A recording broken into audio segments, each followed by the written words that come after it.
Segundo Samuel, capítulo 5. Então todas as tribos de Israel foram se encontrar com Davi em Hebrom e disseram: Nós pertencemos ao mesmo povo que você, ó rei. No passado, quando Saul era o nosso rei, você comandou o povo de Israel na batalha. E o Senhor Deus lhe disse que você seria comandante e governador do povo dele. Assim, todos os líderes de Israel foram se encontrar com Davi em Hebrom. Davi fez um acordo sagrado com eles e eles o ungiram rei de Israel. Ele tinha 30 anos de idade quando se tornou rei e reinou 40 anos. Governou Judá em Hebrom 7 anos e meio e governou Israel e Judá em Jerusalém 33 anos. O rei Davi e os seus soldados foram atacar Jerusalém. Os jebuseus, que eram os moradores da cidade, pensaram que ele não seria capaz de conquistá-la e por isso disseram: Você nunca entrará aqui. Para fazer você ficar do lado de fora, bastam os cegos e os aleijados. Mas Davi tomou a fortaleza de Sião e ela passou a ser chamada Cidade de Davi. A coisa aconteceu assim. Naquele dia, Davi disse aos seus soldados: Se alguém quiser matar os jebuseus, aqueles pobres, cegos e aleijados, que eu tanto odeio, então que suba pelo túnel da água e os ataque. E por isso que se diz: os cegos e os aleijados não podem entrar na casa de Deus. Davi ficou morando na fortaleza e a chamou de Cidade de Davi. Em volta, ele construiu defesas que iam desde o aterro que ficava do lado leste da cidade até o palácio. E Davi ia ficando cada vez mais forte, porque o Senhor, o Deus Todo-Poderoso, estava com ele. O rei Hirão, da cidade de Tiró, enviou embaixadores a Davi. Ele mandou toras de cedro e também carpinteiros e pedreiros, e eles construíram um palácio para Davi. E assim Davi entendeu que o Senhor o havia confirmado como rei de Israel, e que por amor ao seu povo estava fazendo o seu reino progredir. Depois que saiu da cidade de Hebrom, Davi arranjou mais concubinas e esposas em Jerusalém, e com elas teve mais filhos e filhas. Os filhos de Davi que nasceram em Jerusalém foram Samuá, Sobabe, Natã, Salomão, Iubar, Elisuá, Nefeque, Zafia, Elisama, Eliada e Elifelete.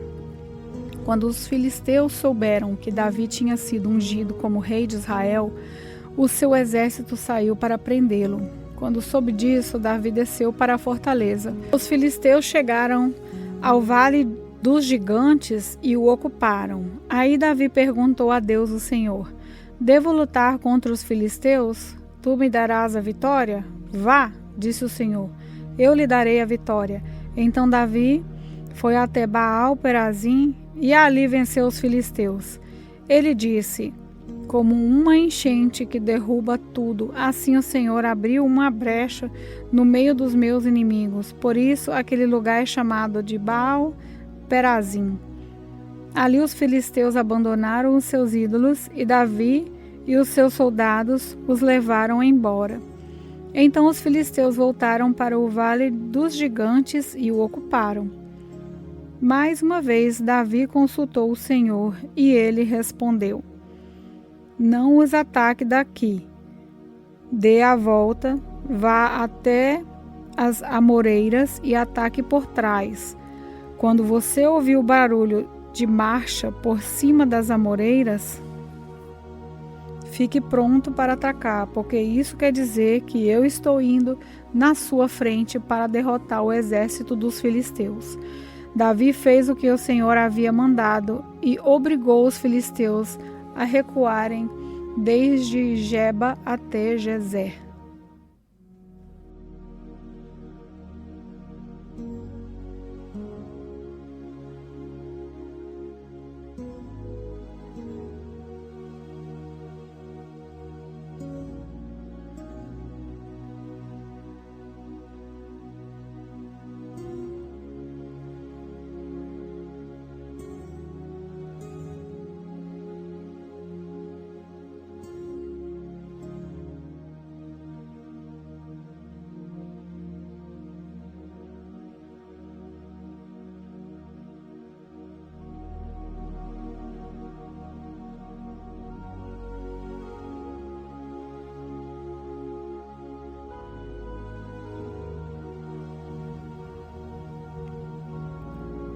Segundo Samuel, capítulo 6. Mais uma vez, Davi reuniu os melhores soldados de Israel, num total de 30.000 homens. Levou-os à cidade de Baalá, em Judá, para pegarem a Arca da Aliança, que tem o nome do Senhor Todo-Poderoso, que se assenta no seu trono, entre os querubins. Colocaram a arca num carro de bois novo e a tiraram da casa de Abinadade, que ficava no monte. Uzá e Aió, filhos de Abinadade, guiavam o carro que levava a arca. Aió caminhava na frente. Davi e todos os israelitas dançavam e cantavam com todas as suas forças em louvor a Deus, o Senhor. Eles tocavam harpas, liras, tambores, castanholas e pratos. Quando chegaram ao campo de descascar cereais, que pertencia a Nacon, os bois tropeçaram. Então Uzá estendeu a mão e segurou a Arca da Aliança. O Senhor ficou irado com Uzá por sua falta de respeito e o matou. E Uzá morreu ali, ao lado da arca. Davi ficou furioso porque o Senhor, na sua ira, havia castigado Uzá. Assim, até hoje, aquele lugar chamado de Pérez-Uzá. Então, Davi ficou com medo de Deus, o Senhor, e disse: E agora, como é que poderei levar comigo a Arca da Aliança? Assim, Davi resolveu não levar a arca para a sua cidade de Jerusalém. Em vez disso, ele mudou a direção e levou a arca para Obed-Edom, que era a cidade de Gate. A Arca da Aliança ficou ali 3 meses, e o Senhor abençoou Obed-Edom e a sua família. O rei Davi soube que, por causa da arca, o Senhor havia abençoado a família de Obed-Edom e tudo o que ele tinha. Então, tirou a arca da casa de Obed-Edom e, com uma grande festa, a levou para a cidade de Davi. Depois que os homens que carregavam a arca deram 6 passos, Davi ofereceu a Deus em sacrifício um touro e um bezerro gordo. Davi, vestindo um manto sacerdotal de linho, dançou com todo o entusiasmo em louvor a Deus, o Senhor. E assim ele e todos os israelitas levaram a Arca da Aliança para Jerusalém, com gritos de alegria e sons de trombetas. Quando a arca estava entrando na cidade, Mical, filha de Saul, olhou pela janela, viu o rei Davi pulando e dançando em louvor ao Senhor. Então sentiu por ele um profundo desprezo. Levaram a arca e a colocaram no seu lugar, na barraca que Davi tinha preparado para ela. Então ele ofereceu a Deus, o Senhor, sacrifícios que foram completamente queimados e ofertas de paz. Quando acabou de oferecer o sacrifício e as ofertas, Davi abençoou o povo em nome do Senhor Todo-Poderoso. Depois deu a cada homem e a cada mulher de Israel um pão, um pedaço de carne assada e passas. Em seguida, todos foram para casa. Davi voltou para casa a fim de estar com a sua família. E Mical, filha de Saul, saiu para encontrá-lo. Ela disse: Que bela figura fez hoje. O rei de Israel parecia um sem vergonha, mostrando o corpo para os empregados e seus funcionários. Davi respondeu: Eu estava dançando em louvor ao Senhor, que preferiu me esconder em vez de escolher o seu pai e os descendentes dele, e me fez líder de Israel, o seu povo. Pois eu continuarei a dançar em louvor ao Senhor e me humilharei ainda mais diante dele. Você pode pensar que eu não sou nada, mas aquelas moças de quem você falou vão me dar muito valor. E Mical, filha de Saul, nunca teve filhos. Segundo Samuel, capítulo 7. O rei Davi conseguiu controlar completamente o seu reino. E o Senhor Deus o livrou de todos os seus inimigos. Um dia, Davi disse ao profeta Natã: Veja só, aqui estou eu, morando numa casa revestida de madeira de cedro, enquanto a Arca da Aliança está guardada numa barraca. Natã respondeu: Faça tudo o que quiser, porque o Senhor Deus está com você. Mas naquela noite o Senhor disse a Natã: Vá e diga ao meu servo Davi que eu mandei dizer o seguinte: não é você a pessoa que deve construir um templo para eu morar nele. Desde que tirei do Egito o povo de Israel e até hoje eu não tenho morado em nenhum templo. Tenho viajado morando numa barraca. Em todas as minhas viagens com o povo de Israel, nunca perguntei aos líderes que escolhi por que razão eles não construíram para mim um templo revestido de cedro.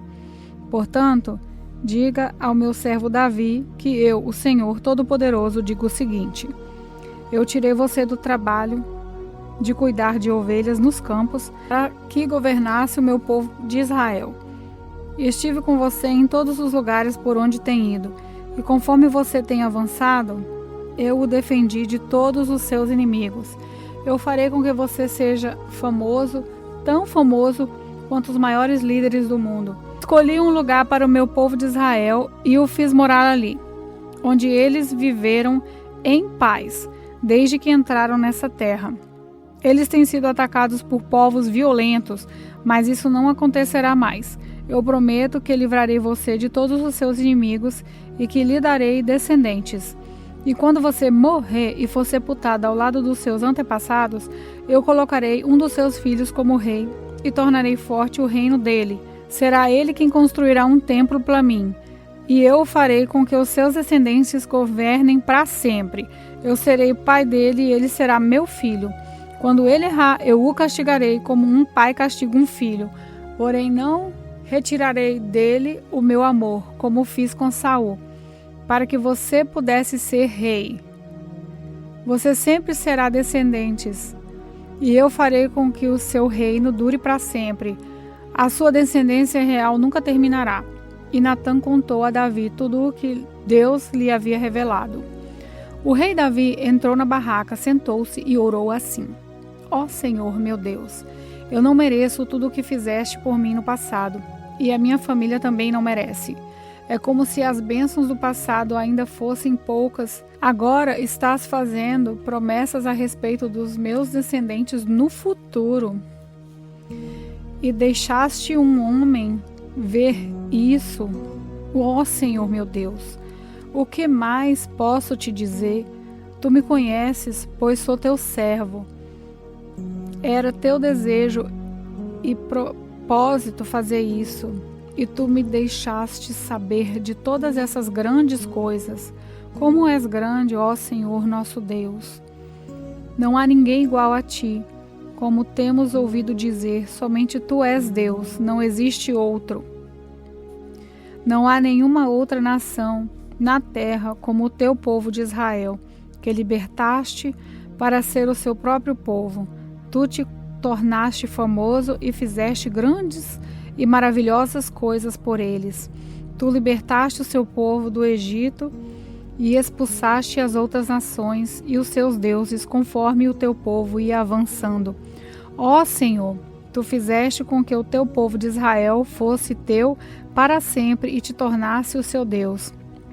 E agora, ó Senhor, nosso Deus, confirma a promessa que fizeste a meu respeito e a respeito da minha família, e cumpre o que disseste que ia acontecer. A tua fama será grande, e para sempre as pessoas dirão: Ó Senhor Todo-Poderoso, é o Deus de Israel, e tu farás com que sempre haja reis entre os meus descendentes. Senhor Todo-Poderoso, Deus de Israel, e tu farás com que sempre haja reis entre os meus descendentes. Senhor Todo-Poderoso, Deus de Israel, eu tenho coragem para te fazer essa oração, porque revelaste a mim, teu servo, que farás com que os meus descendentes sejam reis. E mais, tu, ó Senhor, me fizeste esta maravilhosa promessa, e as tuas promessas sempre se cumprem, porque tu és Deus. Eu te peço agora que abençoes os meus descendentes para que eles continuem a ter sempre a tua proteção. Tu, ó Senhor, meu Deus, prometeste isso, que a sua bênção estejam com os meus descendentes para sempre. 2 Samuel, capítulo 8. Algum tempo depois, Davi atacou os filisteus, derrotou-os e acabou com o poder deles naquela região. Ele também derrotou os moabitas, fez com que se deitassem no chão, mediu-os com uma corda e matou 2/3 deles. Assim os moabitas se tornaram escravos de Davi e lhe pagavam impostos. Então Davi atacou o rei de Zoba, Zaradecer, filho de Reobe. Quando este foi tomar de novo as terras que ficam perto do rio Eufrates, Davi prendeu 1.700 cavaleiros de Hadadezer e 20.000 dos seus soldados da infantaria. Também aleijou os cavalos que puxavam os carros, deixando cavalos somente para 100 carros. Os sírios de Damasco foram socorrer Hadadezer e Davi matou 22.000 deles. Em seguida, colocou acampamentos militares na terra deles. Davi os dominou e eles lhe pagavam impostos. O Senhor Deus fez com que Davi fosse vitorioso em todos os lugares aonde ia. Davi tomou dos oficiais de Hadadezer os escudos de ouro que eles usavam e os levou para Jerusalém. Também levou uma grande quantidade de bronze das cidades de Betá e Berotai, que eram governadas por Hadadezer. O rei Toi, da cidade de Amate, soube que Davi tinha derrotado todo o exército de Hadadezer. Então enviou seu filho Jorão para cumprimentar Davi e para lhe dar parabéns por ter vencido Hadadezer. Acontece que Toi havia lutado muitas vezes contra Hadadezer. Jorão levou para Davi objetos feitos de prata, de ouro e de bronze. O rei Davi os separou para serem usados na adoração ao Senhor, juntamente com a prata e o ouro que havia tomado dos povos que havia conquistado. Isso é, os edomitas, os moabitas, os amonitas, os filisteus e os amalequitas. E fez a mesma coisa com a parte do que havia tirado de Hadadezer. Davi se tornou ainda mais famoso quando voltou depois de ter matado 18.000 edomitas no Vale do Sal. Ele colocou acampamentos militares em todo o país de Edom e dominou o povo dali. O Senhor fez com que Davi fosse vitorioso em todos os lugares aonde ia. Davi governou todo o povo de Israel e fez com que eles fossem sempre tratados com igualdade e justiça. Joabe, cuja mãe era Jeruía, comandava o seu exército. Josafá, filho de Ahilude, era o conselheiro do rei. Zadoque, filho de Aiude, e Aimeleque, filho de Abiatar, eram sacerdotes. Saraías era o escrivão. Benaías, filho de Joiada, era o chefe dos queretitas e dos peletitas. E os filhos de Davi eram sacerdotes.